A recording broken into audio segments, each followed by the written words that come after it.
బయలుదేరి అని అంటే ఎవరితో? 5వ వచనము. అబ్రాహాము తన భార్య అయిన శారాయిని, తన సహోదరుని కుమారుడైనటువంటి లోతును, హారానులో తనును, వారు ఆర్జించిన యావదాస్తిని, వారు సంపాదించిన సమస్తమైన వారిని తీసుకుని కనాను దేశమునకు వెళ్ళుటకు బయలుదేరి కనాను దేశమునకు వచ్చిరి. 8వ వచనము. అక్కడి నుండి అతడు బయలుదేరి బేతేలుకును తూర్పునున్న కొండకు చేరి పడమటనున్న బేతేలుకును తూర్పునున్న హాయికిని మధ్యను గుడారము వేసి అక్కడ యెహోవాకు బలిపీఠమును కట్టి యెహోవా నామమున ప్రార్థన చేసెను. బహిరంగంగా తను బలిపీఠాన్ని కట్టి బహిరంగంగా తాను ప్రార్థన చేసేటటువంటి ఆత్మీయుడు అబ్రహాము. అబ్రహాముతో ఉంటే మనం ఏం చేయాలి చెప్పండి? అబ్రహాముతో ఉన్నామనుకోండి, మనం కూడా బలిపీఠం కట్టాలి, మనం కూడా ప్రార్థన చేయాలి.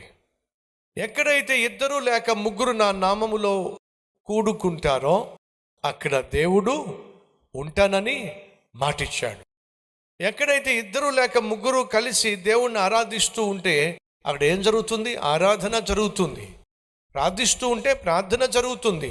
దేవుడు దిగి వస్తే అది మందిరం అవుతుంది. సహోదరి సహోదరులు, ఆనాడు ఈరోజు మనం కలిగి ఉన్న మందిరాలు లేకపోయినప్పటికీ ఏ దేవుడైతే 2, 3 నా నామమున కూడి ఏకీభవించి ప్రార్థన చేస్తారో వాళ్ళ మధ్యకు దిగి వస్తానన్న చెప్పిన దేవుడే అబ్రహాము కుటుంబము, లోతు కుటుంబము, పని వాళ్ళందరూ కలిసి ప్రార్థన చేస్తున్నప్పుడు అదొక సంఘం.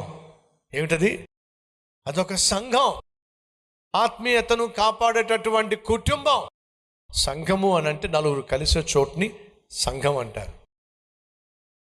కుటుంబాలుగా కలిసి దేవుణ్ణి ఆరాధించేటటువంటి అనుభవము ఇదిగో అబ్రహాము కుటుంబంలో ఉంది.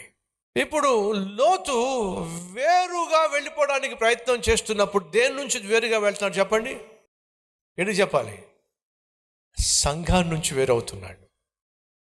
కలిసి ప్రార్థన చేసే సంఘము నుండి, కలిసి బలిపీఠము నిర్మించి దేవుణ్ణి మహిమపరిచే సమాజము నుండి, దేవుణ్ణి వెంబడించేటటువంటి సకుటుంబము నుండి లోతు వేరైపోతున్నాడండి. స్వేచ్ఛగా జీవించాలనుకునేవాడు ఎవరికి వేరవుతాడో తెలుసా? సంఘానికి వేరవుతాడు, సంఘానికి దూరం అవుతాడు. ఈరోజు ఈ వాక్యం వింటున్న సహోదరి సహోదరుడా, నీలో పాపము ప్రవేశించినప్పుడు సహజంగా నువ్వు దేనికి దూరం అవుతావయ్యా అంటే సంఘానికి దూరం అవుతావు, దేవుని సహవాసానికి దూరం అవుతావు. మర్చిపోవద్దు సుమా. గతంలో ఒకసారి చెప్పాను, మళ్ళా జ్ఞాపకం చేస్తాను. ఒక ప్రాంతములో ఒక మందిరాన్ని నిర్మించారు. ఆ మందిరాన్ని నిర్మించినటువంటి సేవకుడు ఏం చేశాడో తెలుసా? ఆరాధన సాయంత్రం 6 గంటలకు పెట్టేవాడు. ఆ మందిరంలో లైట్లు లేవు. కండిషన్ ఏమిటంటే ప్రతి ఒక్కళ్ళు వస్తూ క్యాండిల్ పట్టు రావాలి, దీపం పట్టు రావాలి. నేను వచ్చాను అనుకోండి, నాతో పాటు దీపం పట్టుకొచ్చి అక్కడ పెట్టాలి. అప్పుడు నా స్థలం అంతా వెలుగుమయమై ఉంటుంది. పక్క వాళ్ళు వచ్చి కూర్చున్నారు అనుకోండి, వాళ్ళు కూడా క్యాండిల్ పెట్టాలి, స్థలం అంతా వెలుగుమయం అవుతుంది. ఆ సంఘంలో 100 మంది ఉన్నారనుకోండి, ఆ 100 మంది చక్కగా 100 క్యాండిల్ వెలిగితే ఆ మందిరం అంతా ఎలా ఉంటుంది చెప్పండి? వెలుగుమయమై ఉంటుంది. దాన్ని ఏమని పిలిచారా అంటే ఎ చర్చ్ ఆఫ్ 100 క్యాండిల్స్ అని పిలిచారు. 100 దీపముల సంఘము అని పిలిచారు. ఇప్పుడు 49వ వాడు ఒకవేళ ఆ రోజు రాలేదనుకోండి, అక్కడ ఏం ఏర్పడుతుందో చెప్పాలి మీరు. అతడు ఉన్నటువంటి స్థలం దేంతో నింపబడింది? అతడు ఇప్పుడు ఎక్కడున్నాడు? ఇప్పుడు చీకట్లో ఉన్నాడు. 49వ వ్యక్తి ఆ రోజు రాలేదంటే అతడు కూర్చునే స్థలము, అతను ఉండే స్థలము చీకటితో నింపబడింది. దాని అర్థం ఏమిటయ్యా అంటే అతడు చీకటిలో ఉన్నాడు కాబట్టే ఇక్కడ మందిరంలో చీకటి ఏర్పడింది. ఏమన్నా అర్థమైందా? దేవుని మందిరానికి కూడా రాలేకపోయాడంటే, దేవుని సన్నిధిలో ఆరాధించటానికి కూడా తను ఇష్టపడలేదు అంటే, ఒక అనారోగ్యంతో రాకపోయాడు, ప్రమాదం ఏదో జరిగింది, వాటి గురించి నేను మాట్లాడలేదు. సహజంగా ఆ మందిరంలో ఎవరైనా రాకపోయినప్పుడు, అక్కడ చీకటి ఏర్పడినప్పుడు వాళ్ళకున్న అభిప్రాయం ఏమిటాయా అంటే ఇతడు ఎక్కడో బయట చీకట్లో చిక్కుకున్నాడు కాబట్టి మందిరంలో తను కూర్చున్న చోటు కాస్త చీకటితో నిండిపోయింది అనే అద్భుతమైన పాఠాన్ని సంఘానికి నేర్పించాలనే ఆ సంఘంలో ఈ దీపం సిస్టమ్ ఏర్పాటు చేశాడు. సహోదరులు జాగ్రత్తగా వినండి. ఆనాడు వేరుగా ఉండడానికి వెళుతున్నటువంటి లోతు సంఘానికి దూరమయ్యాడు. జాగ్రత్త. నువ్వు ఎప్పుడైతే దేవుని మీద ఆధారపడకుండా నీ చూపుల మీద ఆధారపడి, నీ తలంపుల మీద ఆధారపడి, నీ శరీరం మీద ఆధారపడి, నీ కోరికల మీద ఆధారపడి నువ్వు నిర్ణయాలు తీసుకుంటావో, మొట్టమొదటిగా జరిగేది ఏమిటంటే నువ్వు సంఘానికి దూరం అయిపోతావు, సంఘాన్ని కోల్పోతావు. అప్పటి వరకు ప్రార్థించేటటువంటి, అప్పటి వరకు ప్రార్థన ద్వారా నడిపించినటువంటి అద్భుతమైన సమాజాన్ని, ఆ అద్భుతమైనటువంటి సంఘాన్ని, ఆ అద్భుతమైన కుటుంబాన్ని లోతు కోల్పోయాడు. ప్రభు యొక్క సహాయం తీసుకోకుండా సొంత నిర్ణయం తీసుకోవడం వల్ల కోల్పోయింది ఏమిటి? సంఘాన్ని కోల్పోయాడు. ఒక ఆయన ఉద్యోగరీత్యా ఇక్కడ నాకు 30,000 రూపాయలు వస్తుంది, పలానా చోట్ల 1,50,000 రూపాయల జీతం వస్తుంది అని చెప్పి ఆ సంఘ పాస్టర్ గారి దగ్గరికి వచ్చి, అయ్యా, నేను ఎంతో చక్కని సంఘంలో సభ్యునిగా ఉంటూ నా భార్య, నేను, నా బిడ్డలు సండే స్కూల్లో పార్టిసిపేట్ చేస్తున్నారు, నా పిల్లలు, నేనేమో సేవలో పార్టిసిపేట్ చేస్తున్నాను, నా భార్య సేవలో పార్టిసిపేట్ చేస్తుంది, నాకేమో 1,50,000 రూపాయలు ఉద్యోగం వచ్చింది, కాబట్టి నేను వెళ్ళాల్సి వస్తుంది అని చెప్పి పాస్టర్ గారితో చెప్పి ప్రార్థన చేయించుకొని ఆ కుటుంబం దూర ప్రాంతానికి వెళ్ళిపోయింది. 3-4 months అయిన తర్వాత మూటా ముళ్ళు మొత్తం అన్ని సర్దుకొని మళ్ళీ అదే కుటుంబం 30,000 రూపాయల జీతానికి తిరిగి ఇక్కడే ఉద్యోగం చేయడానికి తిరిగి వచ్చేసింది. పాస్టర్ గారి దగ్గరికి వెళ్ళాడు. ఏమిటి వచ్చేసావేంటి?